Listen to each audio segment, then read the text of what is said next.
Hello everyone, Michael Holman here with curtsclocks, the Atmos repair specialist at www.curtsclocks.com, and today I want to make a video telling you how to service your Atmos clock.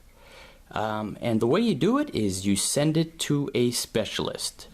Often the local clock repairmen, they attempt to make minor and superficial adjustments externally just to get the clock to kind of limp along and run along temporarily, and sometimes that's why their prices are so cheap. They're just maybe winding it, maybe they're getting lucky by bending the pallet fork a little bit just to get it to run. And you don't want to go that route because you got to address the root cause, which is the mainspring.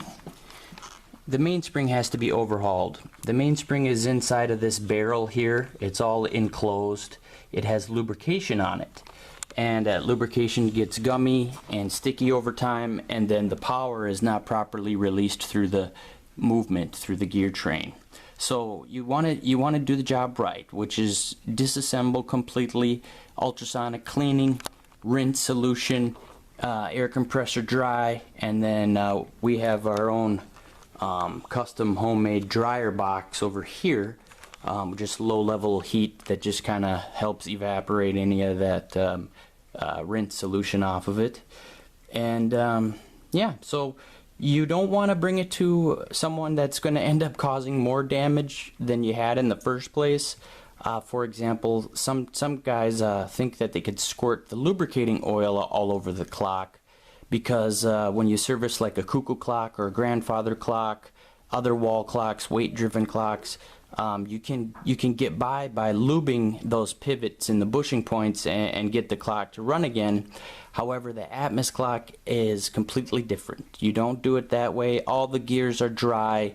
There's only two little minor spots that require lube, and then of course the mainspring.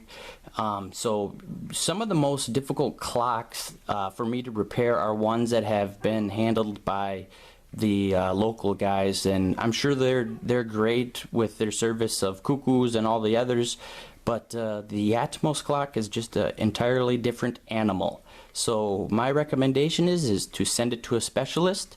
You can certainly send it to myself. You can send it to some of the other guys too that you find on the Google search results. They're all pretty good. There's a handful of us that are very well experienced with the Atmos clock, and that way you can be sure that you've got the job done correctly. So that's it for today. How to service your Atmos clock?